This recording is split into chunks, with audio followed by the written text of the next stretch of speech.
It was a cold fall evening back in 2017. I was 20 years old. Being a college student on a tight budget, I had turned to Craigslist in search of a good deal on a MacBook. Family and friends always warned me about the dangers of using online sites like Craigslist. The dangers it posed meeting up with strangers and horror of stories they heard on the news about the encounters using Craigslist. But I ignored those advice. I was young and naive. I lived in my own little world. You see, I played high school football, lifted weights, and at that time I stood about 6'2" and weighed easily 230 pounds. I've always been a tough guy. I felt no one would dare mess with me. So I decided to use Craigslist. Little did I know that my decision would lead to a terrifying encounter I would never forget. The MacBook I had found on the website seemed too good to be true. The latest model listed for a fraction of its market price. Excitement ran through me as I contacted the seller, who went by the name Jake. We exchanged text messages and a meeting was set up in a quiet, dimly lit parking lot of a park not far from my apartment. I decided to walk over there since it was so close by. As I got there, I decided to wait under a flickering streetlight. I couldn't shake the unease settling in my stomach. It was so cold and dark. The surroundings were creepy, with the rustling leaves of the nearby trees and the distant noise of traffic making the atmosphere even creepier. I dialed Jake's number and a man's voice confirmed the meeting, but I noticed an unsettling flatness in his speech. Jake said, "Hey, you here?" I responded back, "Yeah, I'm standing near the lamppost. I'll be there." A tall figure a little taller than me emerged from the shadows, coming towards me. Jake's face was hidden by a hoodie and a black baseball cap, casting a shadow over his features. In the dim light, I couldn't help but feel a shiver run down my spine. Jake said, "You looking for the laptop?" I responded him, "Yeah, that's me." "You got it?" Jake said, "Yeah, here it is." Jake insisted on meeting inside his car, which seemed odd to me. Reluctantly, he unlocked the passenger side door, and I got in. Jake never removing his cap to show his face. The MacBook sat on his lap. I couldn't help but feel a sense of unease. I asked, "So, tell me more about the laptop. What's its condition?" Jake responded, "It's in good shape, barely used." I asked again, "And why are you selling it so cheap?" Jake responded, "I just need the cash, man. Times are tough." I couldn't help but feel that something was off.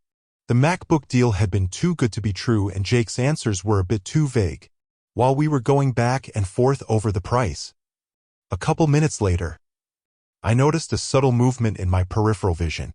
A dark, tall, bulky figure approached from the back of his car. To my surprise, I turned my head, and the sight that met my eyes was like something from a scary movie. Jake's friend, outside the car, asked Jake, "What's the holdup, Jake?" Another man, also wearing a hoodie and cap, was standing outside the passenger window. He reached out and began tapping the glass with a gloved hand, creating a chilling, rhythmic beat. I asked them, "Who's this?" Jake's friend responded back from the outside, "Just my buddy. He's helping me out." Jake seemed unbothered by his friend's presence, which only deepened my worry about maybe I wasn't so safe like I previously thought. Maybe I should have listened to my family and friends. I looked at Jake and told him, "Look, I think I've changed my mind. This doesn't feel right. I'm out of here." Panicking, I fumbled with my phone, trying to call for help. But my shaky hands failed me, causing the phone to slip from my hands and fall onto the car's floor. I glanced back at Jake's friend outside the window, who was now joined by a second person lurking in the shadows. Sweat dripped down my brows as I struggled to regain control of the situation. I could sense danger in the air, and the rational part of me screamed to escape. Just as I managed to gather my phone from the ground, I crossed eyes with Jake for the first time. He looked like a man that has been through hell or has given a lot of it. If I could guess, he looked in his mid-30s. I checked his body movements. His legs were shaking with anxiety and hands clenching with force. Right before I could make a run for it, Jake asked me, "What's the rush, buddy?" With an evil grin, Jake added, "We are just getting started."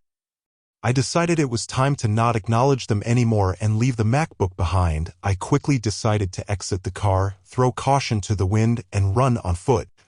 I told myself, "I'm getting out of here." I swung the door so hard I wouldn't been surprised if I knocked the big guy over. I made a run into the darkness, leaving the MacBook and the shady characters behind in the parking lot.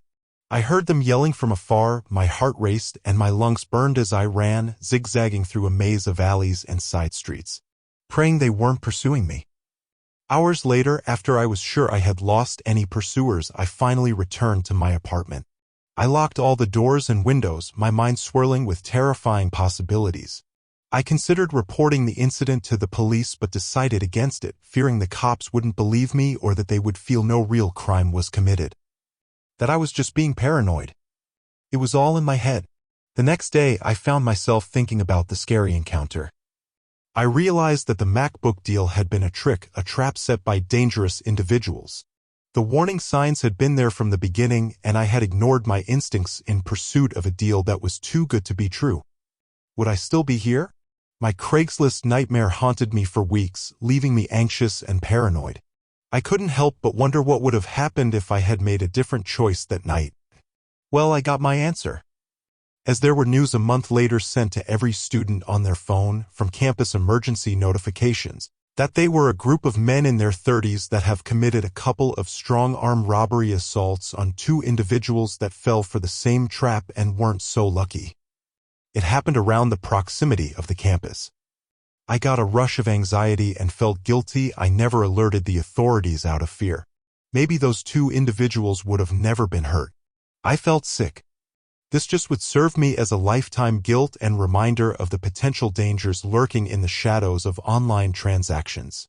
In the end, I learned a valuable lesson about trust and caution, vowing to always prioritize my safety over any enticing offer. The memory of that creepy night continued to cast a long, chilling shadow over my life, a constant reminder of the dangers that could await those who venture into the dark corners of the internet.